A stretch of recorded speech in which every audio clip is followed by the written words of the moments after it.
All right, everybody. It's Stephen A. Williams, president and founder of the creditrepairshop.com. I'm just going to do some question and answer because it's been very difficult for me to get on here and do videos. Um, Inundated with work. Uh, let's just go line by line. Line by line. We got what happens if Capital One hires a lawyer to sue you? They send me a copy of the statement in the paperwork. Well, what you have to do is you still have to go line by line with the court summons. The summons you have to answer line by line. It doesn't, I mean, it matters that they sent that because they're trying to establish the case. But now, if Capital One sues you, the only thing that you're going to really be able to potentially argue on is if you believe that some of the charges were not correct. If a third party collector sues you, uh, then you would be able to do a full validation of the debt. You would say that you want them to disclose the full account number, show you the chain of custody from them buying the debt, and how they became into control of that debt. So if it's the original creditor, they don't have to prove as much because they have everything really. You're just going to be in a dispute back and forth potentially over the amount if you believe some of the charges were not accurate or your payments or stuff like that. And what you could do, even if it is the original creditor, you could just make them send you everything just to make sure that you can review it. But don't go in there saying that it's not your debt. And then that'll get you into a situation where you could potentially do settlements. I've had some clients that have been, we've been able to get very good settlements, less than 50% to 25 to 50% on settling old credit card debt directly with the creditor, not with the debt collector. And let's go into the next one here. Let me just write down my times because um, so we got how to get a voluntary a repo, but it was a voluntary surrender of the repo. A lot of people um, get this mixed up and they think just because you give the car back voluntarily that it shouldn't go on your credit reports or anything. It doesn't matter. Really, it really doesn't matter.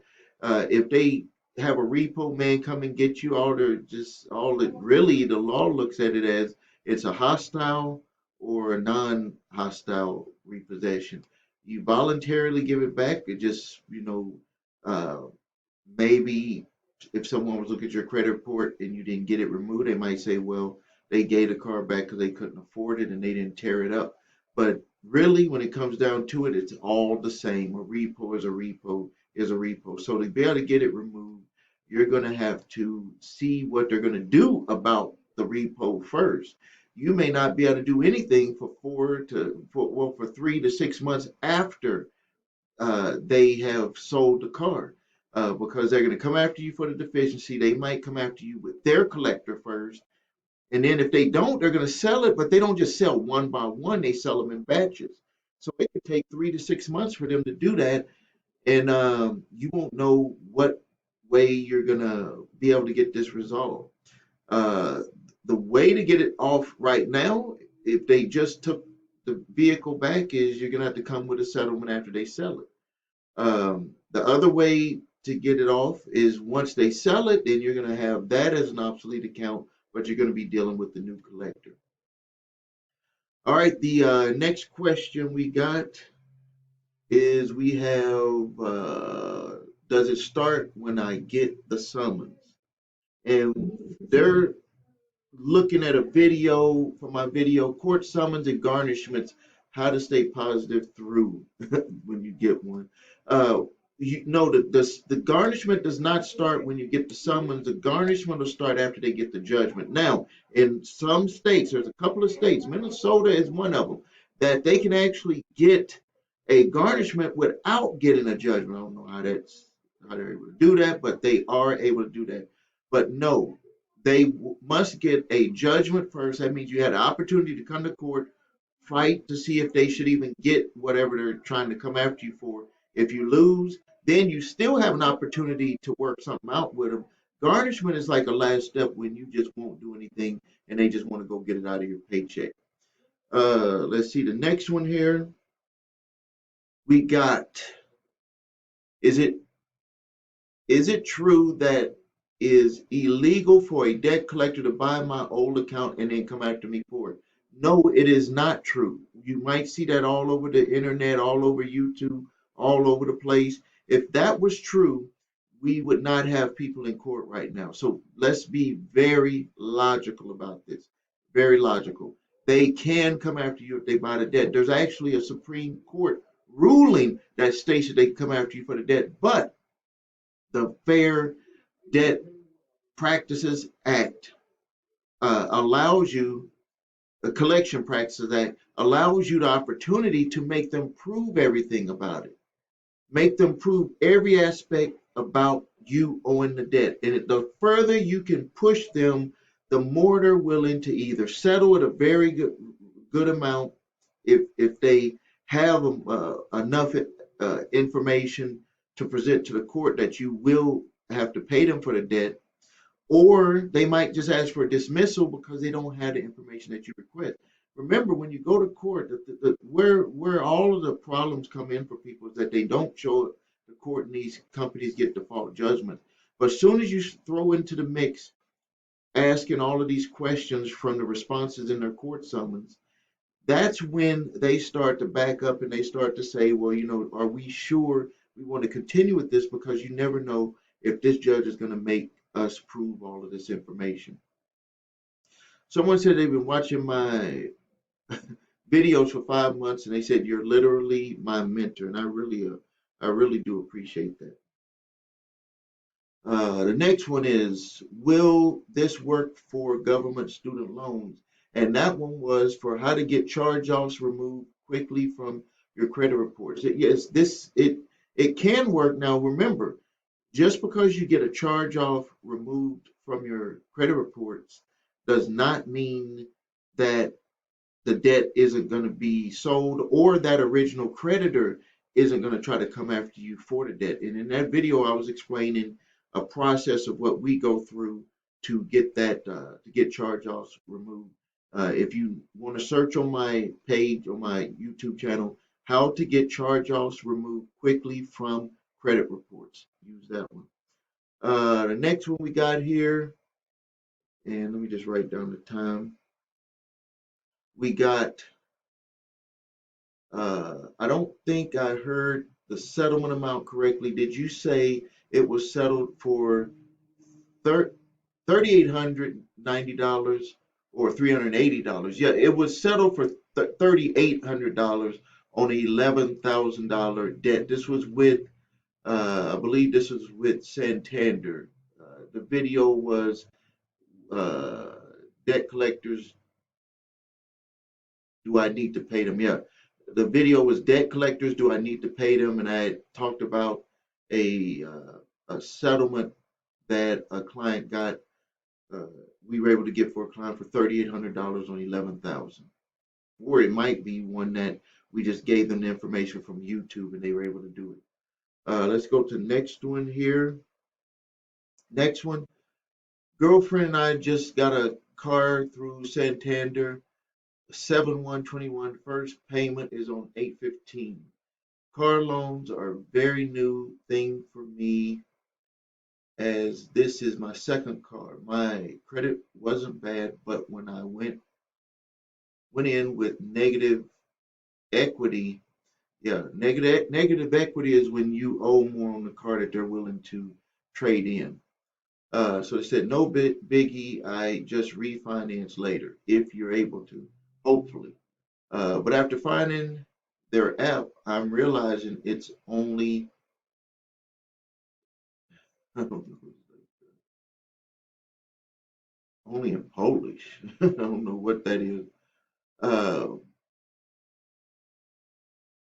I'm not sure what this person said, but it was from the video Santander subprime auto lending lawsuit. And that was from back in 6/2 of 2021, one of the videos that I made. And I guess from what I'm getting from this individual, is that they got the new vehicle and they're kind of uh, worried about if this is going to work for them, or if some type of issue is going to come up. Uh, I don't know. First loan, I'm scared everything. Oh, she's afraid that things are going to go bad because this is her first loan. Well, don't be afraid of that if you make the payments and you just make sure that everything aligns up with what Santander sends you in the statements. Because a lot of people were noticing that they were paying on vehicles and then they said that the vehicle would be paid off in 4 or 5 years. And then when 4 or 5 years came, it wasn't paid off. You need to make sure that your payments are being credited properly.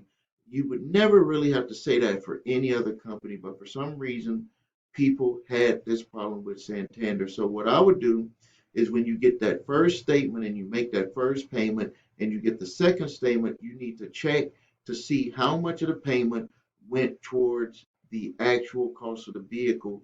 And then you will see also how much interest they're charging you, and you can just add up the months and you can see if this car will be able to be paid off with the schedule that they're claiming. Or you could just call them and ask for a complete payoff schedule. They'll give you per month, they'll show you when it flips over to where more of your principal payment is going towards the car than interest payment.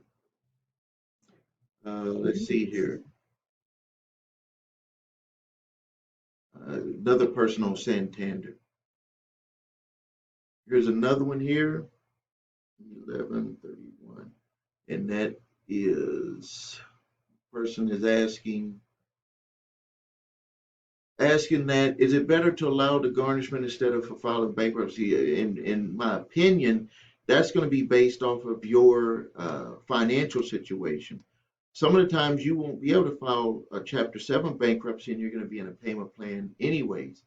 Also, it's going to go off of how much the debt is. Is the debt something that you can, if you focus on, you'll be able to pay it off? Or is it something that's just not going to be able to get paid off? Like, is it like a loan or a credit card debt for a few $1,000s? You know, you might be able to overcome that once you start focusing on it. But if it's something like where you had a major, maybe you had a business and you had taken a loan out and you personally signed, and it's like $100,000 and you had to go back to working for somebody, yeah, you might have to consider bankruptcy on that. Let's see here. The next one we got 12. Okay, we got let's see. Person is saying that the mailing their answers to the court. I'm a little lost. Do I send my request produce documents with my answers, or do I wait until it is filed and then send it to the plaintiff? Yeah, what you do is you respond with your answers to the plaintiff's court summons or citation. So whatever they put on their points, you answer them. You flip it around on them, and you whatever you can. Some stuff is just a yes, simple yes answer. Uh, Sorry about that. I was looking at my camera here. Some stuff is a simple answer, yes. Some stuff, especially when it comes down to the amount about you owing the plaintiff, which could be a third party collector, that is when you start to flip it around on them and you start making them prove every part of what they're trying to make a claim on in the summons. And you take your documents to the court, get them to file them, and then you have to send copies to the plaintiff attorney. All right, go to the next one. Let's look at the time here. We got repossession still on my credit. I don't understand how I owe almost the full amount of the car. This was one with credit acceptance. Uh, Again, even with credit acceptance, some people were paying, and if the car went into default and then you got out of default, they were adding high fees on there even when you went into default.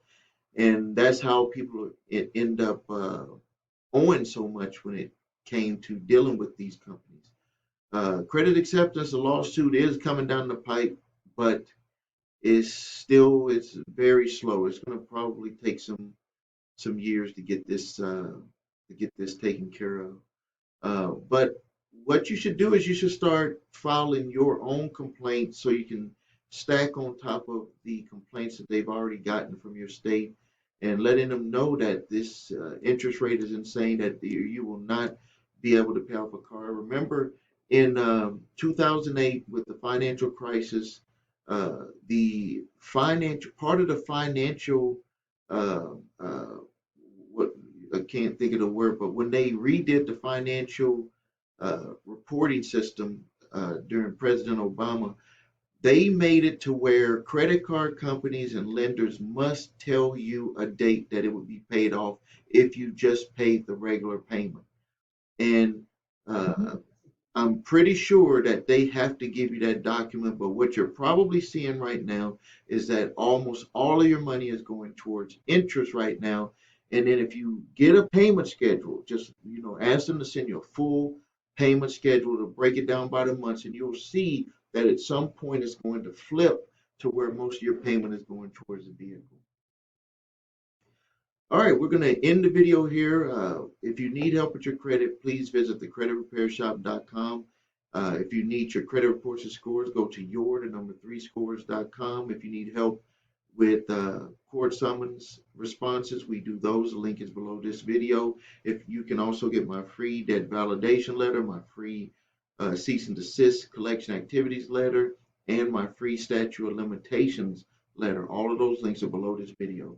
Thank you for your time. This is Stephen A. Williams, President and founder of thecreditrepairshop.com. Thank you.